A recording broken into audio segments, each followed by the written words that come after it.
bienvenue sur ma chaîne YouTube. C'est moi, Didier la Crapule. Je suis avec Johnny la Canaille. Dis salut Johnny. Allez tous vous faire foutre, bande d'enculés.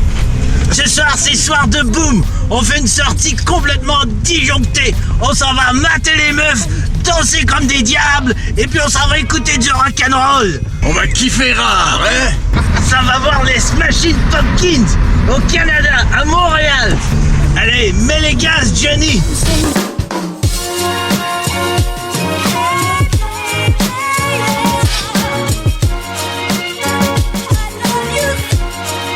Arrivé au métro, ça va prendre le métro Canada. Ça va prendre le train de ville pour Montréal.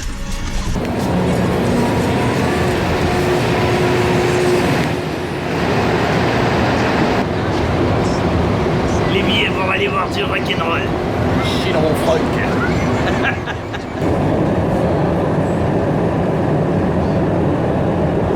On vient de sortir du métro.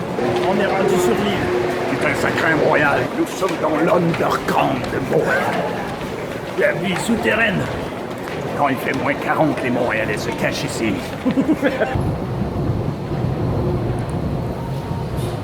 Nous voilà arrivés au Centre Bell. Ici, ça sent le rock'n'roll. Ça respire le rock'n'roll. Il y a toute une histoire. Cet endroit est magnifique. Je suis stupéfait. Tu vas nous guider, Johnny. Ouais, c'est sûr, je connais l'endroit comme ma poche. On est dans un long corridor. On se dirige par là. C'est là le rock'n'roll. C'est là le rock'n'roll.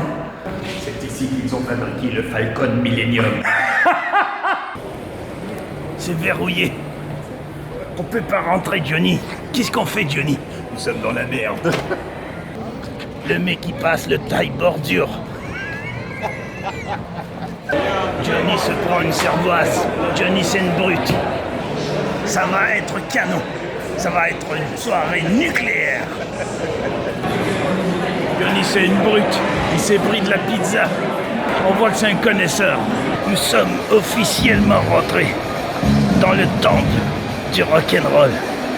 C'est ici que la magie va opérer. Ça y est, on est assis dans l'antre du rock'n'roll.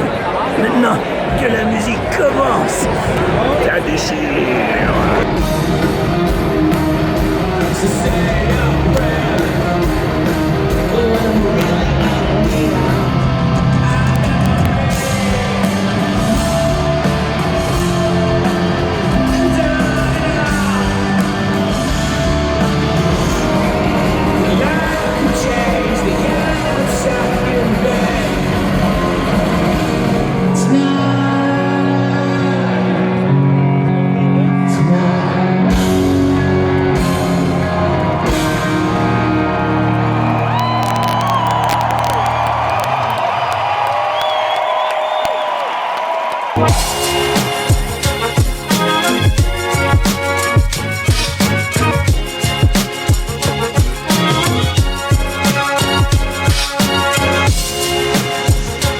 Une autre boîte à déballer.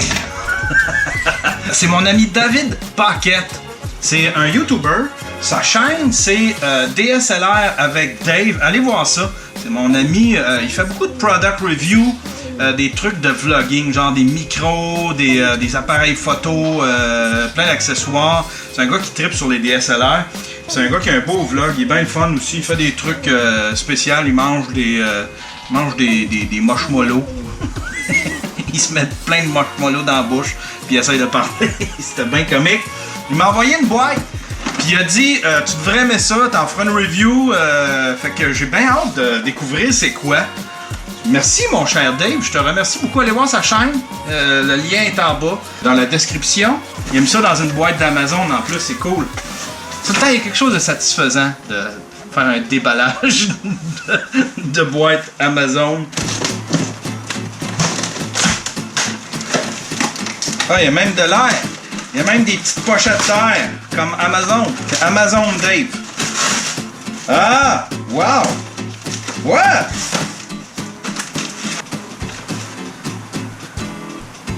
Ça, c'est une batterie. Ça, c'est une télécommande. Ça vous donne-tu une petite idée, c'est quoi? Voilà. Il m'a envoyé un drone. C'est bien cool, ça. Avec une petite caméra pis tout. C'est quoi ce drone? Regardez, ça ressemble vraiment... C'est comme un knock-off de... C'est vraiment un knock-off. Regardez ça. C'est un knock-off du DJI Spark. Une petite caméra. On va essayer de pas le perdre. On va essayer... Je te jure, je vais essayer de pas le perdre, Dave. Je vais faire mes devoirs. Je vais tout lire les instructions. C'est écrit en japonais ou en chinois, je sais pas trop. Il y a une télécommande, celle-là. C'est vraiment cool. Merci, Dave! C'est super gentil, on va essayer ça. On devrait s'amuser un peu. Nice!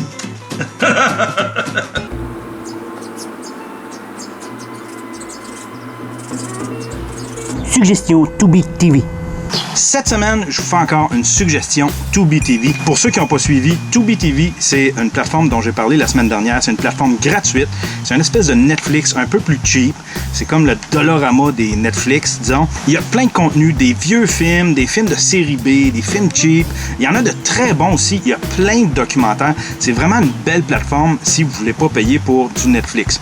Cette semaine, je vous parle d'un documentaire qui s'appelle The Woman That Wasn't There. C'est un documentaire qui parle du 11 septembre, entre autres, de Tanya Head. Tanya Head, c'est une femme qui avait un récit de survie absolument incroyable. Elle disait avoir été dans une tour quand les avions ont percuté les tours, qu'elle a réussi à s'en sortir en rampant à travers les corps, qu'un homme mourant lui avait donné la bague, sa bague de mariée pour qu'elle la remette à sa femme. Un espèce de récit de survie complètement incroyable. Cette femme-là a réussi à se hisser à la tête d'un organisme qui vient en aide aux survivants du 11 septembre. C'est un organisme super important qui s'occupe des assurances qui vont supporter ceux qui ont survécu dans leur démarche juridique, dans leur démarche psychologique. C'est vraiment un organisme clé pour les survivants du 11 septembre.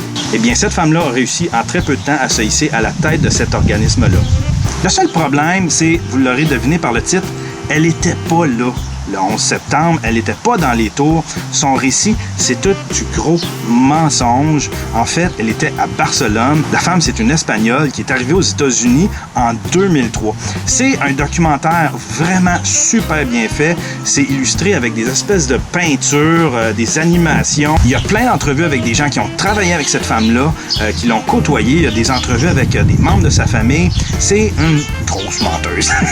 Si vous voulez voir ça, c'est disponible sur Tubi TV et ça s'appelle The Woman That Wasn't There.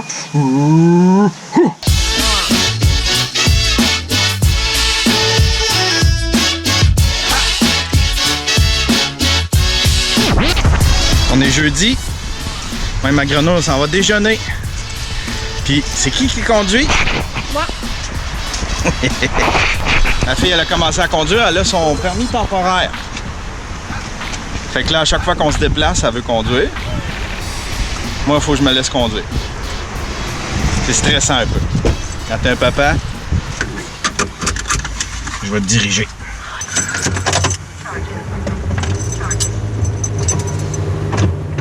Ah non, j'ai pas besoin de me mettre à rien.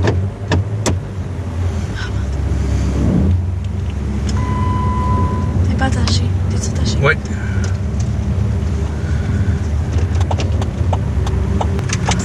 Non, tourne pas quand les roues ils roulent pas, ma pinotte. Mais je tourne pas. Parce que je veux me remettre droite. Ok, là tu peux y aller. Ouais, mais faut tout le temps t'avances un petit peu. Fait que là, tu vas tourner prochaine rue à Droite? À gauche. À gauche? Va-t'en, tiens-toi sur le côté ici. Est-ce que je suis correct? Je peux se tourner? Ouais, puis là, stop. C'était ici, là, mais c'est pas grave. ben, Ok, continue. Mais on s'en va où? Je sais pas, là on va s'aligner vu qu'on a manqué notre chemin. Elle a arrêté de justesse à la jambe. Là, à la lumière, À droite. tu vas tourner à droite, on va aller sur le virer. Oh, wow! Ok, ralentis. C'est bon. Ouais, mais je fais mes steps, moi. Tu l'as même pas fait. Oui, je l'ai fait. Il était pas complet. C'est toi qui m'as dit c'est bon. Ah ouais, je le sais. C'était pour te tester. Ouais.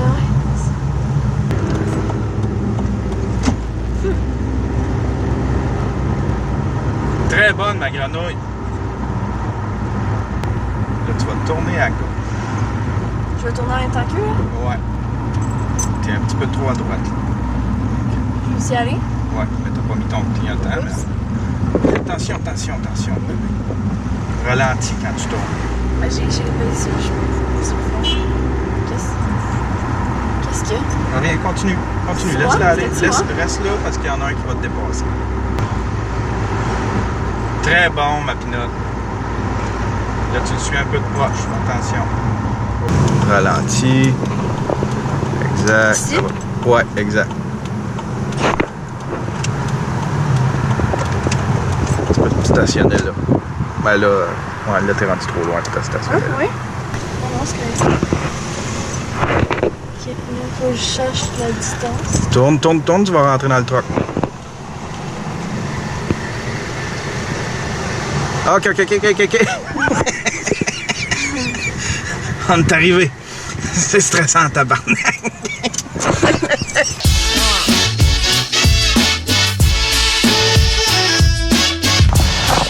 On dirait que je suis dans une quête perpétuelle de trouver le seul appareil, l'unique appareil qui va me permettre de tout faire quand je vlog.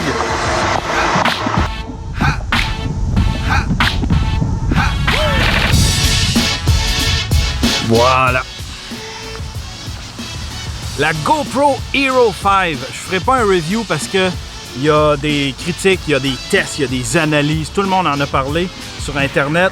Moi, ce qui m'intéresse cette semaine, c'est est-ce qu'on peut vlogger exclusivement avec une petite action cam. Celle-là ici, c'est la GoPro Hero 5. J'ai déjà eu la Yi 4K. Pour répondre à la question, oui, tu peux vlogger exclusivement avec une petite action cam, mais ça demande d'énormes compromis. On va y aller avec les avantages. Le premier avantage, un des plus gros, c'est la grosseur de ces caméras-là. C'est pas encombrant, tu mets ça dans ta poche, ça se traîne partout. C'est vraiment super utile. Contrairement à ces caméras-là, ici, regardez comment c'est gros. C'est épouvantablement gros, tu sais. Ça, là, c'est vraiment encombrant quand tu pars, admettons, tu veux aller au centre-ville vite fait, dans un festival. Faut que tu traînes ça, c'est lourd. Idéalement, il faut que tu amènes ça dans un sac à dos. Une action cam, pas besoin de sac à dos. Tu peux mettre ça dans ta poche de jeans, dans ta poche de chemise. C'est super pratique. Deuxième avantage, c'est qu'il y a des trucs que tu peux faire avec les petites action cam qui sont plus difficiles à faire avec des DSLR. Entre autres, admettons, coller ça sur ton hood de char, coller ça sur le côté, submerger ça dans l'eau. Celle-là ici n'a pas besoin de boîtier étanche, mais la plupart des caméras d'action, en fait, toutes les caméras d'action ont des boîtiers étanches que tu peux rajouter pour les protéger de l'eau. Si ça ne vient pas avec, c'est genre 30 $ sur Amazon. C'est super pratique pour ça. Ça, je vais m'en servir souvent pour faire des shots quand je roule sur le haut de mon char, sur le toit de mon char, peut-être sur le côté, filmer la roue. Je l'ai essayé cette semaine dans un verre d'eau, une piscine. Ça va super bien, c'est super le fun. Ça fait des shots différentes un peu, tu sais, selon ce que tu veux faire. C'est aussi idéal si tu es aventurier, si tu bouges beaucoup, si tu es un gars sportif, d'action. Ouais, ça sert à ça. C'est une action cam, c'est pas pour rien qu'ils l'appellent comme ça. Troisième avantage, c'est le foyer, l'autofocus. Tout ce qui est au-delà de 1,5 pied de distance d'une action cam va être au foyer. Tu n'as pas à te battre avec l'autofocus. Ça, c'est super pratique. Tu sais, quand tu es, je sais pas, quand tu es dans l'action, quand tu filmes, tu es dans une foule, tu essaies de suivre une narrative, tu essaies de suivre une histoire qui se passe vite faite. Je pense entre autres à mon documentaire avec Alain, avec les ambulanciers, tout ça. Ça, tu n'as pas à soucier de l'autofocus. Tout est au foyer. Tout ce qui est plus loin que 1 pied, 1,5 pied va être au foyer. Ça, c'est vraiment un gros avantage. Les désavantages maintenant, l'autofocus. Si tu veux faire des belles shots, des beaux, ils appellent ça des bokeh. Si tu veux faire des beaux bokeh, c'est-à-dire que ton sujet est au foyer et puis le background est tout flou, ça fait des belles shots cinématiques. Avec ça, tu peux pas. C'est vraiment juste, tout est au foyer, tout est flat. Fait que des fois, ça fait des shots qui sont, mettons, plates, qui sont, disons, ennuyantes. Ça limite un peu la créativité. À ça, j'ajouterais la prise de vue. Ces petites caméras-là ont à peu près juste une prise de vue et c'est wide. T'as médium et t'as un peu plus serré, mais c'est pas un vrai zoom comme une DSLR qui peut zoomer. Tu sais, c'est vraiment... la différence est pas super grande. Deuxième désavantage, et ça peut être un deal breaker, le son. Le son de ces caméras-là est vraiment pas bon. Il est vraiment pourri. Tu peux parfois arriver à réajuster le son. Tu peux parfois, avec des EQ, des compresseurs, ramener le son à quelque chose de potentiellement bon, mais disons, out of the box, je vais vous donner une idée, regardez bien. Test 1, 2, testing 1, 2. Test 1, 2, ça c'est le son de la DSLR. Test 1, 2, testing 1, 2. Et puis voilà, test 1, 2, testing 1, 2. Ça c'est le son de la GoPro. Ça vous donne une idée. Ça là, c'est vraiment poche. Puis je comprends pas pourquoi que les compagnies sont pas capables de travailler sur ce problème-là. GoPro ont fait des drones, des caméras 360, ils ont fait plein de trucs. Me semble, arrêtez de faire des cochonneries là, puis concentrez-vous à mettre des bons micros là-dedans ou essayez d'améliorer le son. Parce qu'en ce moment, c'est vraiment pourri. Je vous dirais que c'est le plus gros compromis à faire quand tu veux vlogger avec une action cam. C'est le son. Ceci dit, les GoPro, je pense que c'est depuis la GoPro Hero 3 et puis la i4K+, tu peux brancher un micro externe, comme le micro de cette caméra-là, le micro que vous entendez là. Donc, vous pourriez avoir le même son que j'ai là sur une petite action cam, mais ça prend un module qu'il faut que tu ajoutes à la caméra. Donc, vous pourriez mettre votre action cam dans une petite cage comme ça, une espèce de boîtier en métal. Moi, j'ai acheté celui-là, il valait 25$. Et puis, tu peux rajouter des accessoires dessus. Une lumière, un battery pack ou bien un petit micro, comme j'ai sur ma DSLR, ça fait très bien. C'est vraiment quelque chose que tu peux adapter, mais rendu là, il me semble que tu te payes autre chose. Tant qu'à essayer de pimper ta GoPro, peut-être aller te chercher une point and shoot.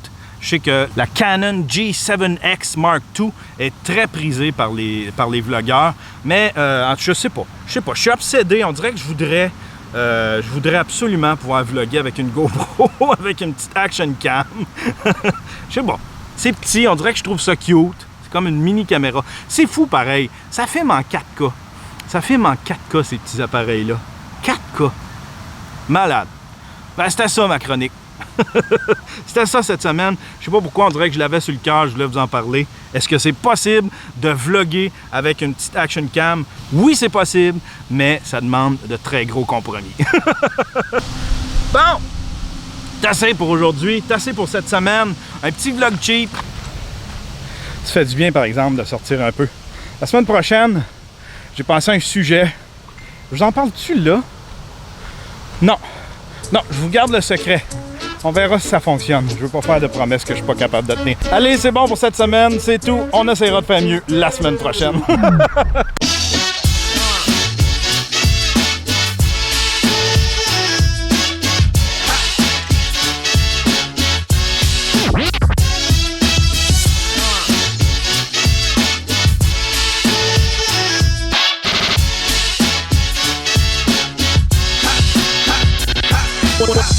Ce soir, c'est soir de boom. On fait une sortie complètement disjonctée. On s'en va mater les meufs, danser comme des diables, et puis on s'en va écouter du rock'n'roll. Je les ai fait peur. Est-ce que t'es calme? Je vais parler en français de même tout le long. Ah oui?